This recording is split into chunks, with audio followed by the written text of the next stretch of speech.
Friends, welcome है आपका मेरे चैनल के ऊपर एक और नए वीडियो के साथ। आपको पता है अपन ने हिस्ट्री के अंदर पहला चैप्टर स्टार्ट कर रखा था, rise of nationalism in Europe, जो कि एक इंपॉर्टेंट टॉपिक है बोर्ड एग्जाम के हिसाब से। अपन ने मैन बहुत सारे टॉपिक अच्छी तरह से मैंने आपको क्लियर करवाने का प्रयास किया है और मैं ये आस भी करता हूँ कि आपने उन टॉपिक्स को अच्छी तरह से क्या किया होगा, क्लियर किया होगा। एक देखने में आ रहा है मैं आपके लिए बहुत ज्यादा मेहनत करके वीडियो बनाने लग रहा हूँ, लेकिन आप लोग उनको देख नहीं रहे।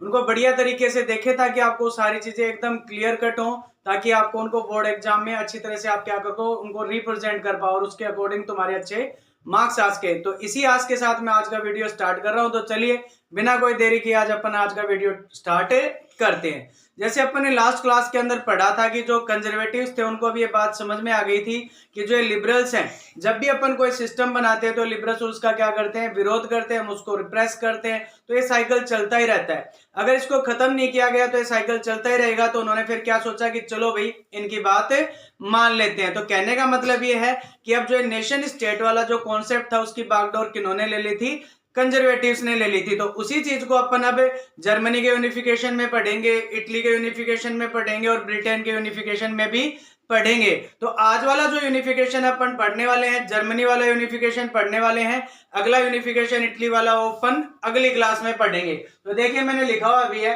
The making of Germany and Italy. तो जर्मनी वाला जो यूनिफिकेशन वाला प्रोसेस है वो इस क्लास में पढ़ेंगे, इटली वाला अगली क्लास में। देखिए मैंने लिखा हुआ अभी Germany, can the army be the architect of a nation. Question ऐसे भी पूछ लेता है कि जो जर्मनी का यूनिफिकेशन हुआ उस यूनिफिकेशन में क्या जो आर्मी थी यहाँ की उसका इंपॉर्टेंट रोल था। तो जैसे जैसे अपन इसको पढ़ेंगे तो आपको एक क्लियर होता चला जाएगा, क्योंकि सीधी सी बात है सारी चीजों को पढ़ना जरूरी होता है। सीधे अगर अपन लास्ट वाले टॉपिक पे पहुंच जाए तो चीजें समझ में नहीं आती है। तो देखिए मैंने क्या लिखा हुआ है, आफ्टर 1848, अगर आपको याद हो अपन ने लास्ट क्लास में जो लिबरल्स वाला जो रेवोल्यूशन पढ़ा था 1848 के अंदर, तो उसके बाद की बात बता रहा है।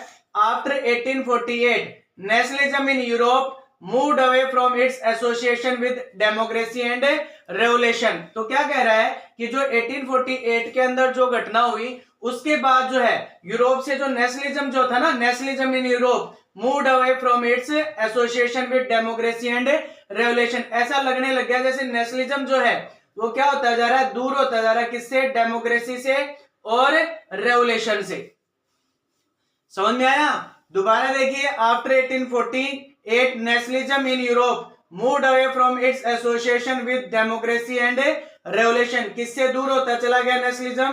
डेमोक्रेसी और रेवोल्यूशन से। क्लियर? अगला देखिए, national sentiments mobilise conservatives for promoting state power and achieving political domination over Europe. जो मैंने आपको कहा था कि अब कंजर्वेटिव्स की बात समझ में आ गई थी कि इनकी बात मानने में क्या है, फायदा है, क्योंकि इसी तरह से अपन जो है ना पॉलिटिकली जो है इनको क्या कर सकते हैं, अपने कंट्रोल में ले सकते हैं, पॉलिटिकली इनको डोमिनेट कर सकते हैं। तो यही लिखा हुआ है कि जो नेशनल सेंटिमेंट थे उनका उन्होंने सहारा लिया, कि इन्होंने कंजर्वेटिव्स ने किनको प्रमोट करने के लिए, स्टेट पावर को प्रमोट करने के लिए और यूरोप के ऊपर पॉलिटिकल डोमिनेंस क्या करने के लिए, प्राप्त करने के लिए उन्होंने नेशनल सेंटिमेंट्स का क्या लिया, सहारा लिया। किन्होंने सहारा लिया? कंजर्वेटिव्स ने। एक ये भी क्लियर हो गया होगा आपके। आगे देखिए, this can be observe in the process by which Germany and Italy came to be unified as a nation state. क्या कह रहा है? दिस कैन बी ऑब्जर्व, ये चीज देखी गई जो ऊपर अपन पढ़ रहे हैं ना, कि भाई जो नेशनल सेंटिमेंट्स थे इनका सहारा लेकर उन्होंने क्या करने का प्रयास किया, स्टेट पावर को प्रमोट करने का प्रयास किया और पॉलिटिकल डोमिनेशन करने का प्रयास किया। कहां पर? यूरोप में। तो बोला ये चीज अपन कहां देखेंगे? जो जर्मनी का यूनिफिकेशन हुआ उसमें भी देखने को मिलेगा, इटली का जो यूनिफिकेशन हुआ उसमें भी देखने को मिलेगा। और आगे देखिए, national feelings were wide spread among middle class German who in 1848 tried the different regions of German Confederation into a nation state government by elected parliament. दोबारा वो लिबरल्स वाली कहानी दे दी है जो अपन ने 1848 के अंदर पढ़ा था।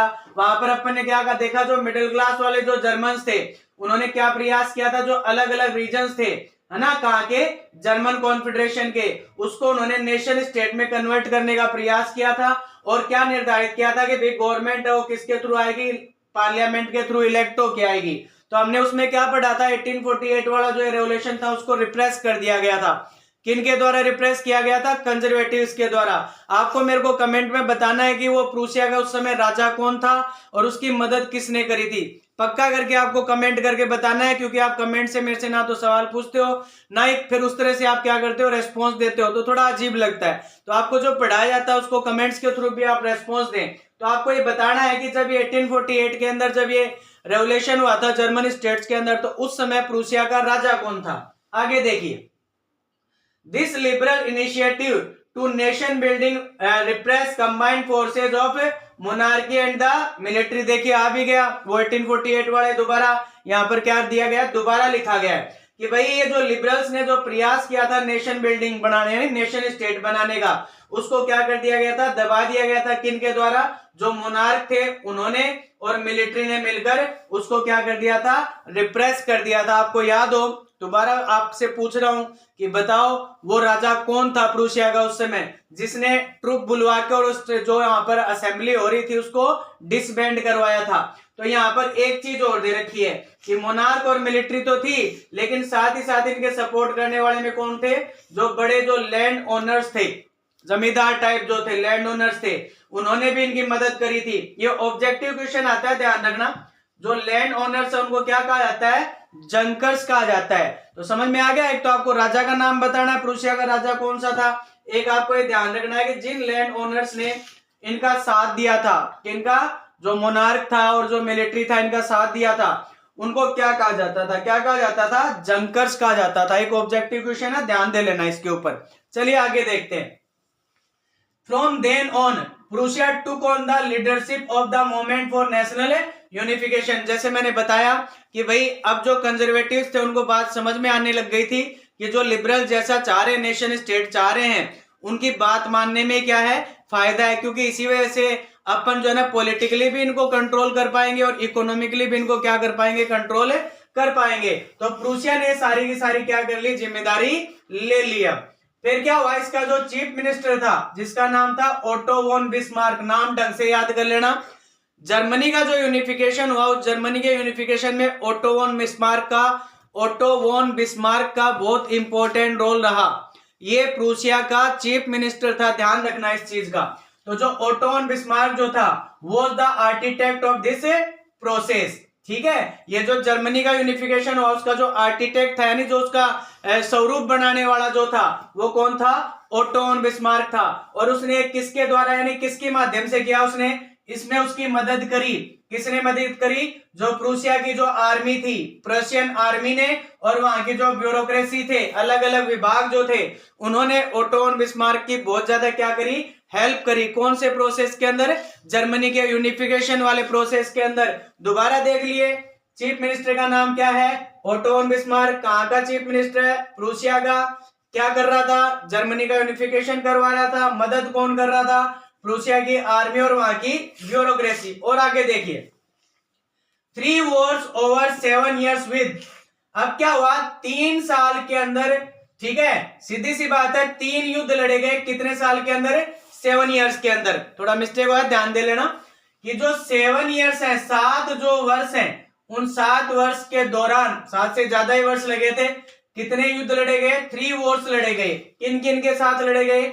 एक तो ऑस्ट्रिया के साथ लड़ा गया, एक डेनमार्क के साथ लड़ा गया, और एक फ्रांस के साथ। और इसका अंत जो होना था वही होना था, यानी प्रूसिया क्या हुआ, विजयी हुआ इस युद्ध के अंदर। और इस तरह से जर्मनी का जो यूनिफिकेशन था वो क्या हुआ, पूरा हुआ। देखिए मैंने लिखा हुआ है 3 wars over 7 years with, ठीक है। किसके साथ लड़े गए? ऑस्ट्रिया के साथ, डेनमार्क के साथ, फ्रांस के साथ। और इस युद्ध का अंत किसके साथ हुआ? प्रूसिया की जीत के साथ हुआ। और इस तरह से जो यूनिफिकेशन वाली जो प्रक्रिया थी जर्मनी की, वो क्या हुई, पूरी हुई। पूरी होने के बाद जनवरी 1871 के अंदर, ध्यान रखना, जनवरी 1871 के अंदर the Prussian king William first, ध्यान रखना आगे इसका अपन पढ़ेंगे, काइजर विलियम फर्स्ट है, काइजर विलियम फर्स्ट। तो जो प्रूसिया का जो राजा था William first, was proclaimed German emperor in ceremony held at Versailles, यानी वर्सेलिस नाम की जगह पर क्या होती है, एक समारोह होता है जहां पर प्रूसिया का जो राजा होता है विलियम फर्स्ट, उसको यहाँ का क्या कर दिया था, एम्परर घोषित कर दिया था, नहीं यहाँ का सम्राट घोषित कर दिया था। किसका, यूनिफाइड जर्मनी का। किसको, विलियम फर्स्ट को। विलियम फर्स्ट कौन है, जर्मनी का राजा है इस समय, ध्यान रखना। अब मैंने पूछा था ना आपसे सवाल कमेंट में, तो आपको बताना ही है कि पहले वाला जो राजा था उसका नाम क्या था, जिस समय 1848 के अंदर लिबरल्स वाला रेवोल्यूशन हुआ था। आगे देखिए तो क्या होता है, 18 जनवरी 1871 को, 18 जनवरी 1871 को N assembly comprising the princess of the German state, representative of आर्मीज, important Persian ministers included the chief minister Otto von Bismarck, gathered the unheated hall of mirrors in the place of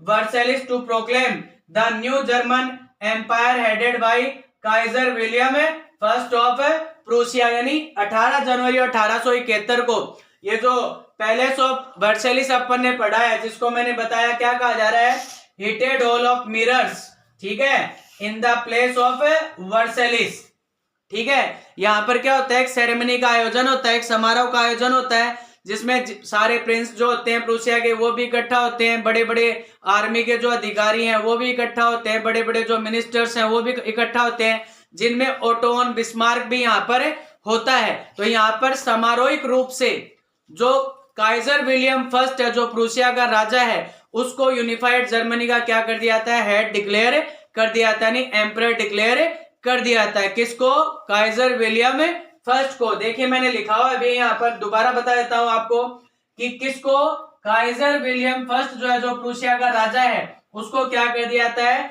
इस empire का head declare कर दिया जाता है। Germany के unification के बाद में मीटिंग कहाँ होती है, कहाँ इकट्ठा होते हैं, तो मैंने बताया वर्सेलिस वाला जो प्लेस था वहां पर इकट्ठे होते हैं। किसके अंदर, हॉल ऑफ मिरर्स, शीशों का एक हॉल था, वहां पर वो इकट्ठा होते हैं, ठीक है। जगह कौन सी होती है, वर्सेलिस, वहां पर। फिर उसके बाद में क्या होता है, the nation building process in Germany had demonstrated the dominance of Prussia state power. सीधी सी बात है, यहाँ पर पता चल रहा है कि भाई प्रूसिया कितना पावरफुल था, उसका डोमिनेंस साफ साफ झलक रहा है कि किस तरह से उसने उस समय के जो बहुत ही शक्तिशाली जो देश थे, जैसे अपन ने पढ़ा फ्रांस के बारे में पढ़ा, अपन ने डेनमार्क के बारे में पढ़ा, ऑस्ट्रिया के बारे में पढ़ा, उनको उन्होंने क्या किया, डिफीट करके और जर्मनी का क्या करवाया, यूनिफिकेशन करवाया। तो इससे पता चलता है कि हाँ भाई प्रूसिया कितना डोमिनेट करता था।